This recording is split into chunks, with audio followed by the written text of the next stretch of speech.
Chapter 37. Cromwell's Letter.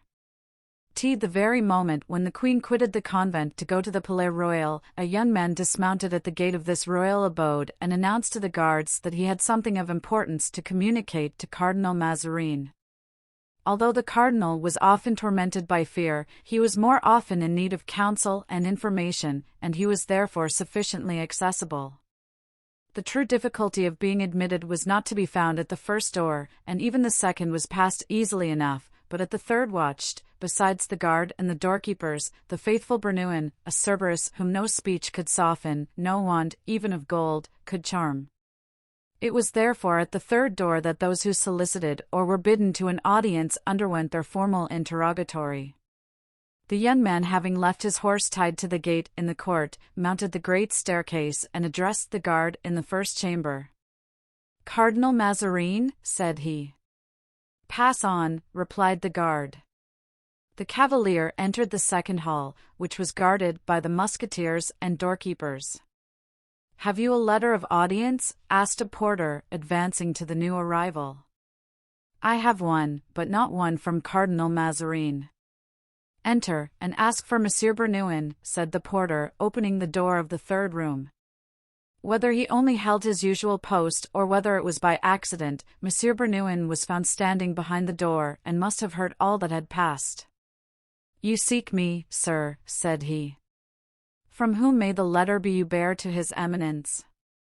"From General Oliver Cromwell," said the newcomer.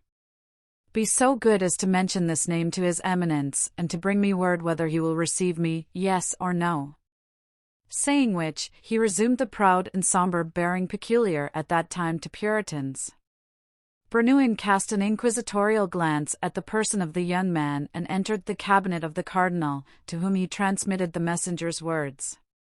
"A man bringing a letter from Oliver Cromwell," said Mazarin. "And what kind of a man?" "A genuine Englishman, your Eminence. Hair sandy red, more red than sandy, grey-blue eyes, more grey than blue, and for the rest, stiff and proud." "Let him give in his letter." "His Eminence asks for the letter," said Bernouin, passing back into the antechamber.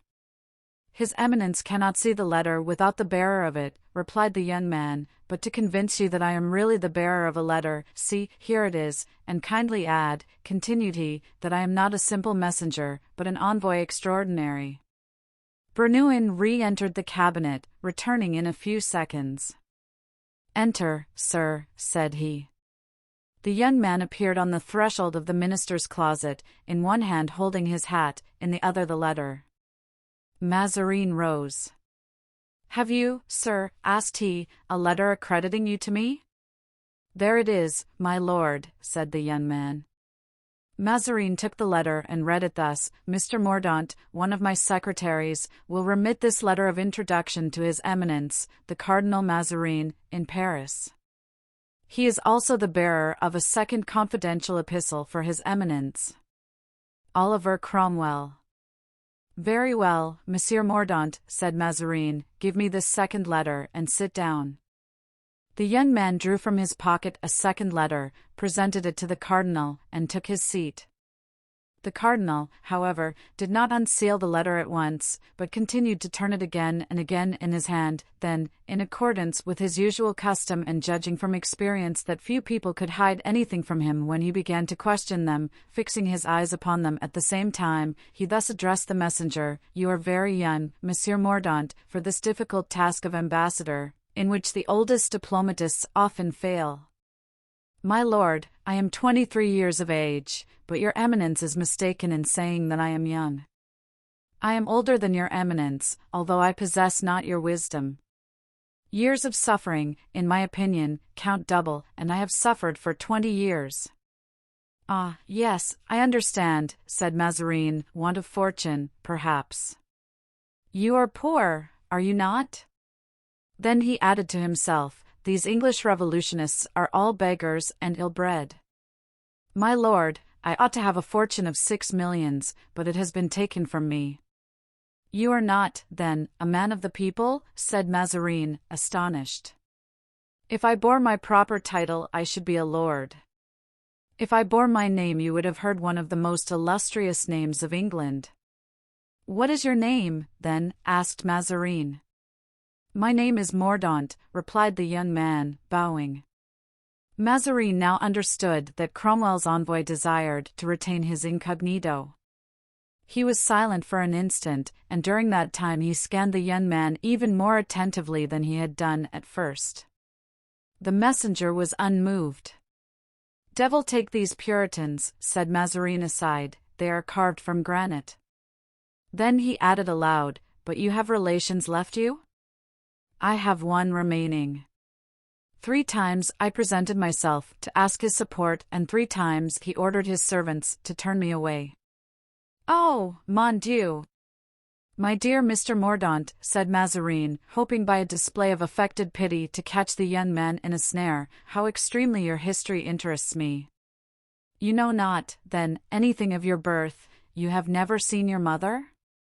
"Yes, my lord, she came 3 times, whilst I was a child, to my nurse's house. I remember the last time she came as well as if it were today." "You have a good memory," said Mazarin. "Oh! Yes, my lord," said the young man, with such peculiar emphasis that the cardinal felt a shudder run through every vein. "And who brought you up?" he asked again. "A French nurse, who sent me away when I was 5 years old, because no one paid her for me, telling me the name of a relation of whom she had heard my mother often speak." "What became of you?" "As I was weeping and begging on the high road, a minister from Kingston took me in, instructed me in the Calvinistic faith, taught me all he knew himself, and aided me in my researches after my family." "And these researches?" "Were fruitless. Chance did everything." "You discovered what had become of your mother?" "I learned that she had been assassinated by my relation, aided by 4 friends, but I was already aware that I had been robbed of my wealth and degraded from my nobility by King Charles I. "Oh! I now understand why you are in the service of Cromwell. You hate the king." "Yes, my lord, I hate him," said the young man. Mazarin marked with surprise the diabolical expression with which the young man uttered these words. Just as, ordinarily, faces are colored by blood, his face seemed dyed by hatred and became livid. "Your history is a terrible one, Mr. Mordaunt, and touches me keenly, but happily for you, you serve an all-powerful master. He ought to aid you in your search. We have so many means of gaining information." "My lord, to a well-bred dog it is only necessary to show one end of a track, he is certain to reach the other." "But this relation you mentioned, do you wish me to speak to him?" said Mazarin, who was anxious to make a friend about Cromwell's person. "Thanks, my lord, I will speak to him myself. He will treat me better the next time I see him." "You have the means, then, of touching him?" "I have the means of making myself feared." Mazarin looked at the young man, but at the fire which shot from his glance he bent his head. Then, embarrassed how to continue such a conversation, he opened Cromwell's letter.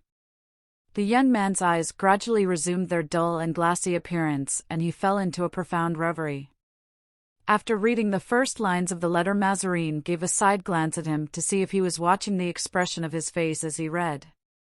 Observing his indifference, he shrugged his shoulders, saying, "Send on your business those who do theirs at the same time. Let us see what this letter contains."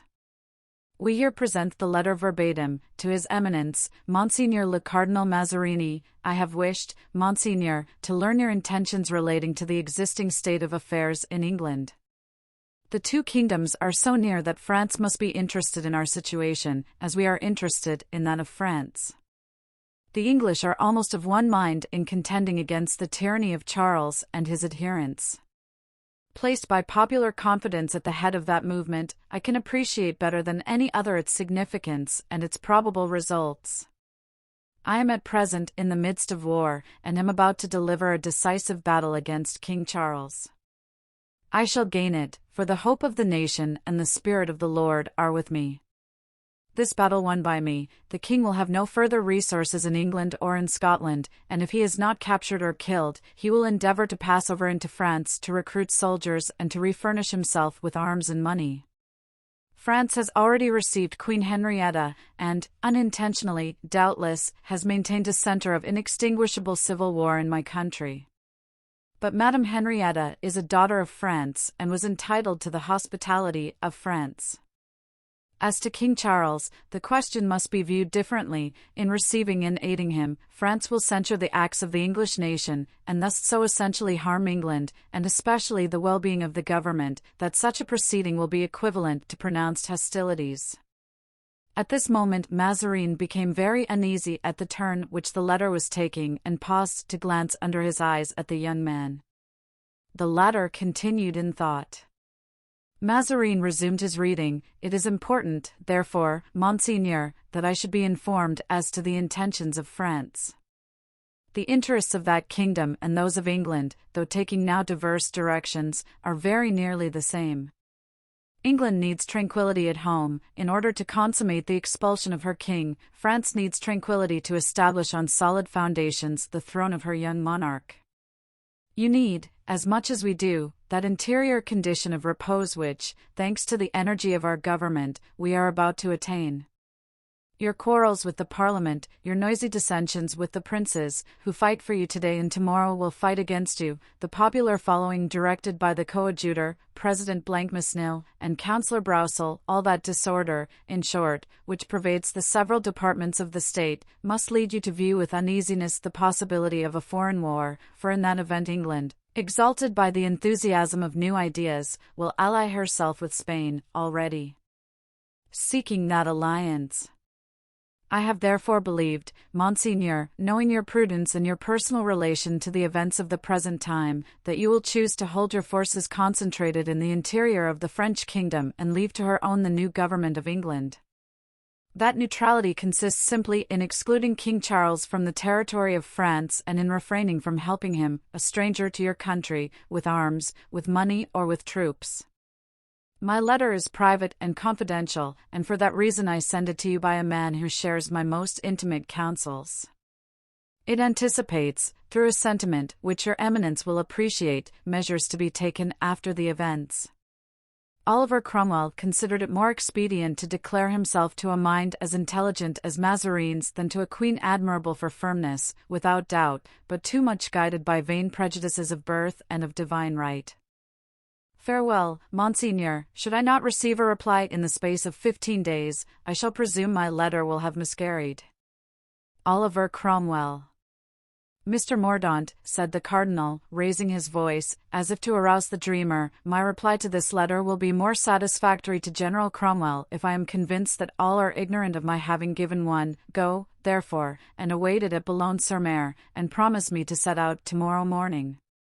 I promise, my lord, replied Mordaunt, but how many days does your eminence expect me to await your reply? If you do not receive it in 10 days you can leave. Mordaunt bowed. That is not all, sir, continued Mazarin, your private adventures have touched me to the quick. Besides, the letter from Mr. Cromwell makes you an important person as ambassador. Come, tell me, what can I do for you? Mordaunt reflected a moment and, after some hesitation, was about to speak, when Bernouin entered hastily and bending down to the ear of the cardinal, whispered, My lord, the Queen Henrietta Maria, accompanied by an English noble, is entering the Palais Royal at this moment. Mazarin made a bound from his chair, which did not escape the attention of the young man, and suppressed the confidence he was about to make. Sir, said the cardinal, you have heard me? I fix on Boulogne because I presume that every town in France is indifferent to you. If you prefer another, name it, but you can easily conceive that, surrounded as I am by influences I can only muzzle by discretion, I desire your presence in Paris to be unknown. I go, sir, said Mordaunt, advancing a few steps to the door by which he had entered. No, not that way, I beg, sir, quickly exclaimed the cardinal, be so good as to pass by yonder gallery, by which you can regain the hall. I do not wish you to be seen leaving, our interview must be kept secret. Mordaunt followed Bernouin, who led him through the adjacent chamber and left him with a doorkeeper, showing him the way out.